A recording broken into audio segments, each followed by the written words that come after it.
বাংলাদেশ জাতীয়তাবাদী দল চাটকিল উপজেলা শাখার জাগদল থেকে যিনি বিএনপি প্রতিষ্ঠার লগ্ন থেকে ছিলেন, আমাদের সন্তান সাবেক সভাপতি জনাব দেলোয়ার হোসেন সরকার সাহেব অসুস্থ হওয়ার খবর পেয়ে চাটকিল উপজেলা এবং মোহাম্মদপুর ইউনিয়ন যুবদল, ছাত্রদল, বিএনপির বিভিন্ন পর্যায়ের নেতৃবৃন্দ ওনাকে দেখার জন্য এসেছেন। আমরা বাংলাদেশ জাতীয়তাবাদী দলের সকল নেতা কর্মীর কাছে আমাদের প্রিয় নেতা জনাব দেলোয়ার সরকারের জন্য দোয়া চাই। মহান আল্লাহ যেন ওনাকে সুস্থ করে নেখায়াত দান করে এবং দলের জন্য কাজ করতে পারে, আমাদের সাথে উপদেশ দিতে পারে। আমরা জাতীয় দলের পরিবারের পক্ষ থেকে আমাদের প্রিয় নেতা ব্যারিস্টার মাহমুদ্দিন খোকন ভাই, আমাদের দলেও বিভিন্ন নেতৃবৃন্দ ওনার চিকিৎসার জন্য আমরা আর্থিকভাবে আমরা সহযোগিতা করব। ইনশাল্লাহ আমাদের দলীয়ভাবে আমরা চিকিৎসার ব্যবস্থা করব।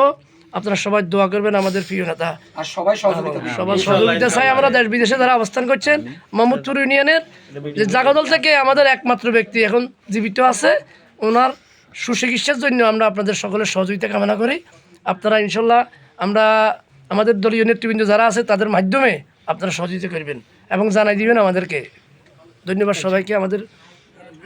আমাদের যুব দলের, ছাত্র দলের, স্বেচ্ছাসেবক দলের, ইউনিয়ন পর্যায়ে এবং আমাদের বিশিষ্ট শিল্পপতি আমাদের বড় ভাই আকাশ ভাই এবং আমাদের বর্ষিয়ার আরেকজন বিএনপি নেতা, আমাদের এই 3 নম্বর ওয়ার্ড বিএনপির সভাপতি আমাদের আবুল বাশার সাহেব সহ আমাদের সকল নেতৃবৃন্দ আমরা এখানে এসেছি। দোয়া করবেন সবাই। আসসালামু আলাইকুম।